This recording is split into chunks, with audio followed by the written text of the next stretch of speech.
प्यारे दोस्तों, कैसे हैं? आशा करते हैं कि आप लोग ठीक होंगे, स्वस्थ होंगे। और आज हम फिर से क्लास 10 का एक्सरसाइज 1.1 का क्वेश्चन नंबर 1 का जो 2 जो और 3 जो होमवर्क में दिए थे उसको हम सॉल्व करने का प्रयास करते हैं। तो चलिए बिना समय गवाए आते हैं सवालों पर और सवाल को बनाने का प्रयास करते हैं। जैसे आपको कल बताए थे कि निम्नलिखित संख्याओं का एचसीएफ ज्ञात करना है। क्या ज्ञात करना है? एचसीएफ ज्ञात करना है। और एचसीएफ ज्ञात करने के लिए हम लोगों को प्रयोग करना है यूक्लिड विभाजन एल्गोरिथम का प्रयोग करते हुए बनाना है। आपको हम कल ही बता चुके थे कि यूक्लिड विभाजन एल्गोरिथम का फॉर्मूला होता है ए बराबर बी क्यू प्लस आर। इस फॉर्मूला पर इस सवाल को बनाना है, जो कल फर्स्ट नंबर सवाल को बना करके देखे भी थे। और उसी में बताए थे क्या बताए थे? तो बताए थे कि सबसे बड़ी संख्या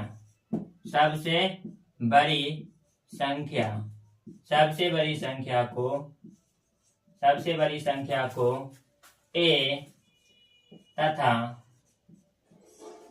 सबसे छोटी संख्या को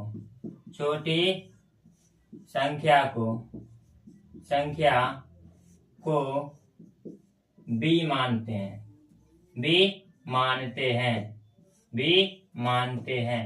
यानी जो सबसे बड़ी संख्या होगा उसको हम ए मानेंगे और जो सबसे छोटी संख्या होगा उसको हम बी मानेंगे।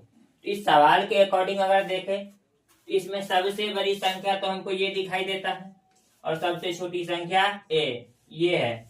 तो ए बराबर क्या होगा? ए बराबर होगा 38,220 और बी बराबर क्या होगा? 196 होगा।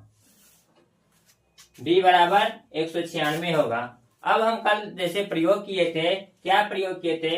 यूक्लिड विभाजन एल्गोरिथम का प्रयोग करते हुए। क्या? यूक्लिड विभाजन एल्गोरिथम का प्रयोग करके एल्गोरिथम का प्रयोग से यूक्लिड विभाजन एल्गोरिथम के प्रयोग से अगर बनाएंगे तो सबसे पहले तो हमको ये फार्मूला लगाना पड़ेगा। और ये फार्मूला जो होता है इसमें ए बराबर होता है बी क्यू प्लस में होता है आर। तो जो सबसे बड़ी संख्या है उसको हम क्या मानेंगे? उसको हम ए मानेंगे। तो यहाँ पर ए बराबर क्या होगा? 38,220 और बी किसको मानेंगे? 196 और 196 से 38,220 में भाग देंगे। कितना से? 196 से 38,220 में जब हम भाग देते हैं तब हमको जाकर के क्या प्राप्त होगा? क्वांटेंट प्राप्त होगा। तो सबसे पहले लगाएंगे तो 1 जा ही लगेगा, यानी 1 मर्तबा लगेगा और 1 जा लगेगा तो 196 ही होगा। 196 होगा तो आप देख सकते हैं 12 में से जो 6 गया तो कितना बचेगा? 6। डायरेक्टली 2 में से तो 6 जाएगा नहीं, तो 12 में से 6 जाएगा तो कैरी लेना पड़ेगा। अब यहाँ बचा 17 इसमें से कैरी लेंगे तो हो जाएगा 17 और 17 में से जो 9 जाएगा तो आपको पता है 8 बचेगा। और यह इसमें से कैरी लिए थे, इसमें तो ये बच गया 2 में से 1 गया तो 1, यानी कि 186 बचा है। अब हम क्या लाएंगे? 2 जा लाएंगे। अब आप देखते हैं 196 अगर 10 से मल्टीप्लाई करते हैं तो 1960 होता है, इससे थोड़ा कम है तो हम 9 जा का प्रयोग करेंगे। कितना जा लगाएंगे? 9 जा लगाएंगे। और जब 9 जा लगाएंगे तो 9 6 जा 54 का 4, 9 9 जा 81। इसमें से कैरी कितना बचा है? 5। तो 81 5 86 का 6 और 9 1 जा 9 8 17। कितना आया 1764 आया, यानी 1764 आया। अब फिर बात 2 में से तो 4 जाएगा नहीं, तो इसमें से कैरी लेंगे, हो गया 12 में से 4 गया तो 8, ये जो है 5 हो गया, इसमें से कैरी लेंगे 15 में से 9 जाएगा तो 6 जाएगा तो 9। आइए कितना हो गया, हाँ ये 8 है, 8 में से 7 गया तो 1,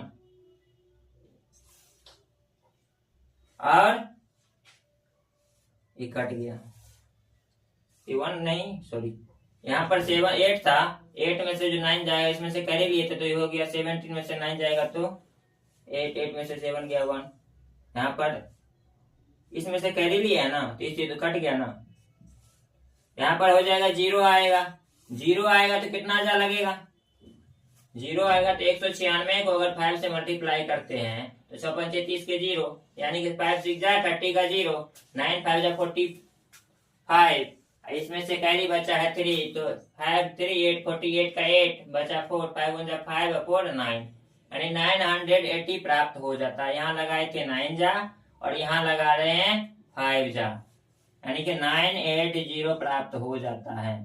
तो ये कट गया, तो आपको एक ही बार में यह कट रहा है, आपको यह सवाल एक ही बार में 195 से कट रहा है, तो हम एक ही बार में लिख देंगे 195, एक ही बार में 195। अब हमको यहाँ पर शेष के रूप में कुछ बचा नहीं है, शेष के रूप में कुछ नहीं बचा है, कुछ नहीं बचा है तो 0 डाल सकते हैं। और ये भी बताए थे क्या, तो जब बताए थे जब हमको r बराबर 0 प्राप्त हो जाता है, जब हमको r बराबर 0 प्राप्त हो जाता है तब हम हल करना बंद कर देते हैं। इस बात को नोट भी करना होता है, कर देते हैं। जब हमें r बराबर 0 प्राप्त हो जाता है, प्राप्त हो जाता है, हो जाता है,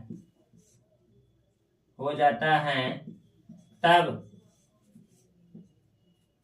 हम हल करना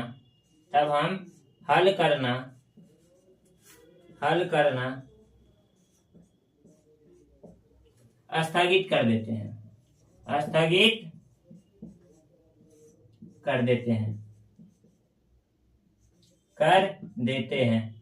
कर देते हैं और b को HCF मान लेते हैं।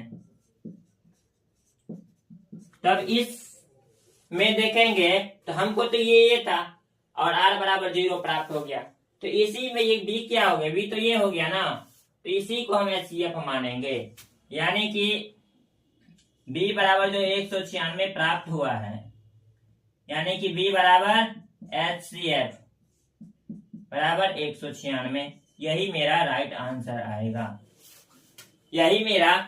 आंसर आएगा, और इसी को बनाना था, यही आपको होमवर्क में हम दिए थे। इसके बाद एक और सवाल मिला था आपको होमवर्क के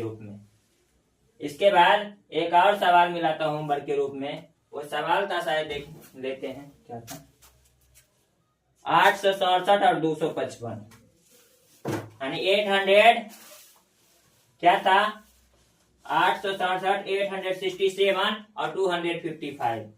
तो हम इसी में उतना काहे लिखेंगे, इसी में इस सॉल्यूशन को मिटाते हैं जो हल किए थे, और इसमें से सवाल को मिटा देते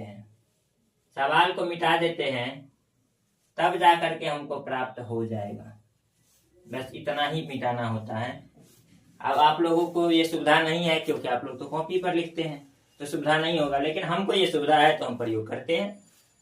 तो चलिए सवाल की ओर चलते हैं। तीसरा नंबर सवाल था 867 और 255, 867 और 255, यही सवाल था मेरे पास। इसमें भी देखेंगे जो बड़ा होगा, यहाँ तो पहले बताए थे सबसे बड़ी संख्या को a और सबसे छोटी संख्या को b मानते हैं। जब हम ये बता चुके हैं कि सबसे बड़ी संख्या को a और सबसे छोटी संख्या को b मानते हैं, तो यहाँ पर भी इस सवाल के अकॉर्डिंग देखेंगे तो सबसे बड़ी संख्या तो हमको ये 867 यानी 867 प्राप्त होता है। तो इसी को नहीं ये मानेंगे, ए बराबर होगा 8 6 7 और बी बराबर क्या होगा, बी बराबर होगा 255 यानी कि 255। अब इसी में हम देखते हैं यूक्लिड विभाजन एल्गोरिथ्म का प्रयोग करके फिर इस फार्मूला पर बैठाएंगे। जब इस फार्मूला पर बैठाएंगे तब जाकर के हमको देना होगा 867 यानी कि 867 इक्वल टू बी कितना है 255 255। अब हमको क्यू प्राप्त क्या होगा, तो अगर 255 से 867 में भाग देंगे, 255 से 800 यानी 867 में जब हम भाग देते हैं तब हमको कितना जा 2 3 जा 6 यानी यहाँ हमको लगना चाहिए 3 जा, और 3 जा जब देंगे तब हमको क्या प्राप्त होगा देखते हैं।